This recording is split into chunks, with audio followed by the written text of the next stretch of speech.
Ryan Garcia is known since he was a kid that he was special, and everybody around him knows that he's special. We started at age 7. He wanted to achieve these goals where he could beat up a championship boxer like Luke Campbell, who was a gold medalist, and that's a kid's dream. You're never gonna be at your best, ever, but you're always striving to get there. Right now, Ryan, he's at that stage where he's climbing the ladder and he's almost there to the top. He could have taken lots of other fights, made millions of dollars with lesser opponents, and people would come out to see him. But he feels that he's the best. You have to fight the best and prove it. I was willing to put myself on the line for the sport to get the respect that I feel I deserved. So I did everything I could to make it happen, and I didn't take no for an answer. This is a mega fight. The 2 best fighters in their division. This is what you do when you believe in yourself. This is what you do when you've worked your whole life for something. I think this fight is the biggest fight of our era, maybe it's fight of the decade, just because of the magnitude. We never get to see the best against the best. We never get to see 2 undefeated. Usually we see mismatches, and I could tell you who's going to win. Because every fighter likes to calculate, I don't want to lose my hope. They're willing to risk it all. Only a few days left, and Ryan Garcia's final training camp looks like a lab creating a Frankenstein for the Barrios fight. Cold, clinical, and terrifyingly deliberate. What's up, guys? We're here at TNT facility with my strength and conditioning coach, Cipriano, also known as Sip, also known as Uncle. I could keep going all day, but today I'm gonna go in with you guys through my strength and conditioning workout. You're gonna see what helps me with my speed and my power. Obviously, God gifted. Thank the Lord all day long for my power and speed. So fast, use it for good, but then when I fight, I have to knock somebody out. But Sip helps strengthen it, got to sharpen the tools. So you're gonna see how I do it today. Let's get it. Today's our cardio day, baby. So the stuff that we're doing today is not traditional, right? We're gonna be moving. We're gonna be moving fast. We got 10 rounds. We got 30 seconds, simulating a 3-minute round with a minute break in between. Y'all better stop playing and get ready. All right, so here we go. Our first workout on this 10 rounds. What we're gonna do is we're gonna get down low. We're gonna explode, right? Which is gonna work that serratus muscle.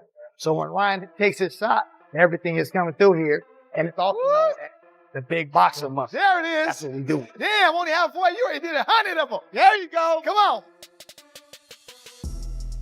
Let's go, nephew. You get it. I watch footage, and there is no noise in the camp. Only the metallic rhythm of punches. MIT work and the raw sound of Ryan screaming, "I will win this fight no matter what." That line is not theater, it's calibration. Our 5th workout, once again, a low impact on the body. So now we're going fast. It's hitting them halfway. We're doing it quick. Once again, get that heart rate up. There we go. Good. Get them moving. Down point. Great job. Come on, baby. 10 seconds. Come on. Got this. Come on, no working like you. Let's get this, baby. 5 seconds. Push that. Come on. There we go. Look at that. Woo! When he admits, "Yeah, I was drinking, partying, full of toxins." That's not the usual fighter spin. That's a raw self-audit on camera. The confession that eats excuses for breakfast. I mean, the circumstances are much different, After that year of suspension, it was much different circumstances. I was coming off of suspension, and during that suspension, I was drinking and partying and doing whatever I want for all the way through until they told me that I had to fight. My instincts told me not to. My body wasn't well, it had a lot of toxins in it, as you can imagine. A lot of stupid that I did. But when you have a lot of people in your ear and people are telling you can make $5 million, it's an easy fight, and but internally that it's not the right decision, and I didn't trust my heart and didn't trust my instincts, and I paid the price for it.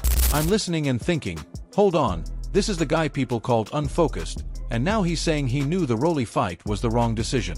Every day in camp, he felt off, his body shutting down, instincts screaming no. And now he's surgically removing those ghosts. Next workout here, a little bit modified reverse crunch. All right, we're gonna come up. Really focusing on getting that core, getting them abs way down in the spine. There it is. Going. Like I said, one of the biggest things for us is keeping his abs on point, keeping his core on point. Woo, look at And that. most importantly, having that stability that he needs for them legs and torso working. Come on. Good. If that focused, lab-forged Ryan walks into the ring, this stops being a spectacle and becomes a surgical mission. No more headlines, just a man and the physics of impact. This is serious. And if you're betting, bet on precision, not personality. Yeah, right.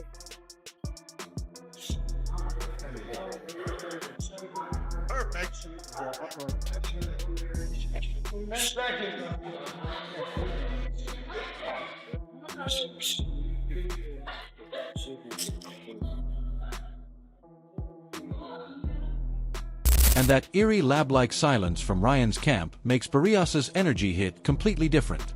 Because while one side is screaming intention into the air, the other side is quietly sharpening execution. When Barrios says he's already tired of camp and just ready to show the work he and Joe put in, I hear a champion who's past the motivational speeches phase and is now operating on routine discipline, which is way more dangerous than emotional hype. You know, with all that experience, you know, that's why I'm taking it into this fight. You know, I've been in there, like I said, you know, with Tank, who's very explosive, very quick. With Pacquiao, very awkward, like someone one of a kind. Thurman, who's a great movement, you know, a big puncher. So yeah, you know, I'm looking to just use everything that has got me to this point. Then he casually explains, bringing in Joe Goossen to get back to the things that got me here. And I immediately clock the subtext, not reinvention, refinement. That's a scary adjustment when you're already a durable, experienced welterweight. And when Barrios admits he wants to stay uncomfortable for growth, I'm sitting here like, hold on. That mentality alone clashes perfectly with a fighter like Ryan, who thrives on rhythm and momentum. He even acknowledges Ryan's unpredictability is what makes him dangerous. And that's not fear, that's calculated respect, cold respect. You know, he has said it himself, right? You never know what you're gonna get from him. I also think, you know, that's what makes him, you know, a very dangerous opponent. And you know, I'm not taking this fight lightly. You know, regardless of everything, you know, I might see on social media, you know, everything people might tag me in. This is definitely a fight for both of us. You know, where yeah, man, like I can't and I don't want, you know, another loss. And you know, it's the same for him, you know, so there is a lot riding on this. It's not something that I don't think he's taking lightly. But the line that really lingers is when Barrios says he wants to make Ryan uncomfortable and test how bad he wants to be in there. That's not trash talk. That's a strategic mission statement. Pressure, presence, size, and patience are all wrapped into one sentence. I also love how he downplays the antics, calling them funny and irrelevant, because that tells me mentally he's not fighting the persona, he's fighting the man. And when he talks about showcasing ring IQ experience in a clear statement, title defense, that's champion psychology speaking, not chasing moments, controlling them. Meanwhile, he's openly saying he expects the best version of Ryan, which is actually the most disciplined mindset you can have. No underestimation, no emotional distractions, just pure task focus. Quiet fighter, loud intentions, that contrast, dangerous chemistry. I'm not sure, but you know, like I said, I'm gonna go out there and I'm gonna just like just test him in every way that I can. You know, whether it's pressure, whether it's just that presence, and then just, you know, just letting him know you're like that. Like it's not gonna be the way that he thinks it is. And that quiet, calculated champion mindset from Barrios suddenly looks even more intriguing when Robert Garcia jumps in and basically labels Ryan a walking question mark. And I'm not going to lie, the "we don't know which Ryan shows up" line hits like a psychological uppercut. Because Robert is not dismissing the talent at all. He literally says if Ryan has great camp, great preparation, and great shape, he can knock Barrios out. That's elite respect wrapped inside cautious skepticism. But then he immediately flips it, pointing out how Ryan can look sensational one night and off the next. And I'm sitting here thinking that the inconsistency of the narrative is exactly why this fight feels volatile instead of predictable. It's one of those kids that we don't know. If he comes out and has that great training camp and in great preparation, is in great shape, he could go out and win by knockout, but we don't know. One version is a highlight machine. The other version is a rhythm disruptor's dream. And when Robert starts questioning the trainer carousel and the move back to his dad, that's not gossip energy.